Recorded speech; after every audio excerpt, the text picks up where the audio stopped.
അച്ഛനും അമ്മയും തമ്മിലുള്ള പ്രശ്നങ്ങൾ, അങ്ങനെ കുടുംബ പ്രശ്നങ്ങളിൽ ബലിയാടായ ഒരു കുരുന്നു കൂടിയാണ് ഇത് എന്നതാണ് ഏറ്റവും പ്രധാനം. അങ്ങനെ ബലിയാടാകുന്ന ഒട്ടേറെ കുരുന്നുകൾ നമുക്ക് ചുറ്റുമുണ്ട് എന്നുള്ളതാണ്. കുഞ്ഞിനെ കൊല്ലുന്ന അമ്മമാർ, ബന്ധുക്കളാൽ തന്നെ ക്രൂരമായി കുഞ്ഞുങ്ങൾ കൊല്ലപ്പെടുന്ന, പീഡിപ്പിക്കപ്പെടുന്ന ഒട്ടേറെ സംഭവങ്ങൾക്ക് കഴിഞ്ഞ ഒരു വർഷക്കാലം കേരളം സാക്ഷിയായി. ഓരോ വാർത്തയ്ക്ക് പിന്നിലും 1000 കാരണങ്ങളും കഥകളുമുണ്ട്. ഏത് സാഹചര്യത്തിലാണെങ്കിലും ഒന്നും അറിയാത്ത കുഞ്ഞുങ്ങൾ എന്ത് പിഴച്ചു എന്ന ചോദ്യം ഉയരുന്നുണ്ട്. കഴിഞ്ഞ ഒരു വർഷക്കാലം ഈ കൊലപാതക കണക്കുകളിൽ നമ്മൾ ഒട്ടും പിറകിലായിട്ടില്ല എന്നതാണ് ദുഃഖകരമായ സത്യം. 2025 ജനുവരി 30 തിരുവനന്തപുരം ബാലരാമപുരത്ത് അമ്മാവൻ 2 വയസ്സുകാരെ കിണറ്റിലെറിഞ്ഞു കൊലപ്പെടുത്തി. കിടന്നുറങ്ങുകയായിരുന്ന 2.5 വയസ്സുകാരി ദേവേന്ദുവിനെ അമ്മാവൻ ഹരികുമാറാണ് കിണറ്റിലെറിഞ്ഞു കൊലപ്പെടുത്തിയത്. ദേവേന്ദുവിന്റെ അമ്മ ശ്രീതുവുമായുള്ള വ്യക്തിപരമായ വൈരാഗ്യമാണ് കൊലയ്ക്കു കാരണമെന്ന് പോലീസ് കണ്ടെത്തി. 2025 ഫെബ്രുവരി 28 കോട്ടയം ഏറ്റുമാനൂരിൽ ഷൈനി എന്ന യുവതി 2 പെൺമക്കളുമായി ട്രെയിനു മുന്നിൽ ചാടി ആത്മഹത്യ ചെയ്തു. കല്യാണം കഴിഞ്ഞ നാൾ മുതൽ ഷൈനി ഭർത്താവിന്റെ വീട്ടിൽ പീഡനം നേരിട്ടിരുന്നു. പീഡന വിവരം പലപ്പോഴായി മകൾ വീട്ടിൽ അറിയിച്ചിരുന്നുവെന്ന് ഷൈനിയുടെ പിതാവ് വ്യക്തമാക്കി. 2025 മാർച്ച് 19 കൊല്ലത്ത് 2.5 വയസ്സുകാരനെ കൊലപ്പെടുത്തിയ ശേഷം അച്ഛനും അമ്മയും ജീവനൊടുക്കി.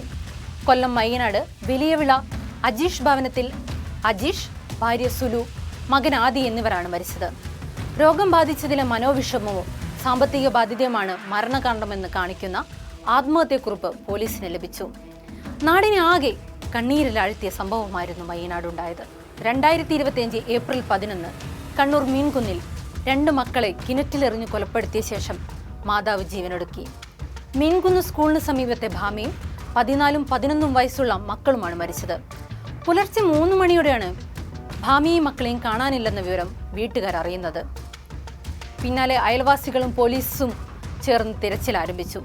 ആദ്യഘട്ടത്തിൽ വീടിനോട് ചേർന്നുള്ള കിണറ്റിൽ തിരച്ചിൽ നടത്തിയെങ്കിലും മൃതദേഹം ശ്രദ്ധയിൽപ്പെട്ടിരുന്നില്ല. രാവിലെ 7:30 വീണ്ടും പരിശോധിച്ചപ്പോഴാണ് കിണറ്റിൽ ഭാമയുടെ മൃതദേഹം കണ്ടെത്തിയത്. മാനസിക പ്രശ്നങ്ങൾക്ക് ഭാമ ചികിത്സ തേടിയിരുന്നുവെന്നും നേരത്തെയും ആത്മഹത്യ പ്രേരണ ഉണ്ടായിരുന്നുവെന്നും പോലീസ് പറഞ്ഞു. 2025 ഏപ്രിൽ 15 കോട്ടയം ഏറ്റുമാനൂരിൽ അഭിഭാഷക ജിസ്മോൾ 2 കുഞ്ഞുങ്ങളുമായി മീനച്ചിലാറ്റിൽ ചാടി ജീവനൊടുക്കി. സ്കൂട്ടറിൽ മക്കളോടൊപ്പം എത്തിയ ജിസ്മോൾ ആറ്റിൽ ചാടുകയായിരുന്നു. ജിസ്മോളെയും കുഞ്ഞുങ്ങളെയും ആശുപത്രിയിൽ എത്തിച്ചെങ്കിലും ജീവൻ രക്ഷിക്കാനായില്ല. ജിസ്മോൾ ഗാർഹിക പീഡനത്തിന് ഇരയായിരുന്നുവെന്ന് അന്വേഷണത്തിൽ കണ്ടെത്തി. 2024 സെപ്റ്റംബർ 2 നവജാത ശിശുവിനെ അമ്മയും അമ്മയുടെ ആൺ സുഹൃത്തും ചേർന്ന് ശ്വാസം മുട്ടിച്ച് കൊലപ്പെടുത്തി. ആശുപത്രിയിൽ നിന്ന് ബിഗ് ഷോപ്പറിലാക്കി കുഞ്ഞിനെ കൊണ്ടുപോകുകയായിരുന്നു. ശ്വാസം മുട്ടിച്ച് കൊലപ്പെടുത്തിയ ശേഷം കുഴിച്ചിട്ടു.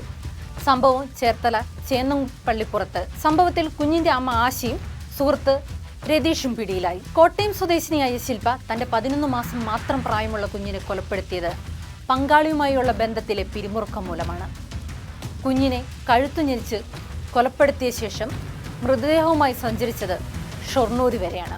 പലപ്പോഴും രക്ഷിതാക്കളുടെ മാനസിക പ്രശ്നങ്ങളെ ഇരയായി മാറുകയാണ് ഈ കുരുന്നുകളിൽ മിക്കവരും, അല്ലെങ്കിൽ സ്വാർത്ഥതയുടെ ഇരകൾ.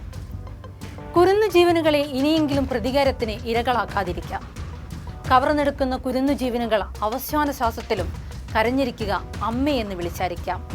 ഒന്നും അറിയാത്ത കുഞ്ഞിനോട് പക തോന്നുന്നുവെങ്കിൽ അതിനാവശ്യം മാനസികാരോഗ്യ ചികിത്സ മാത്രം.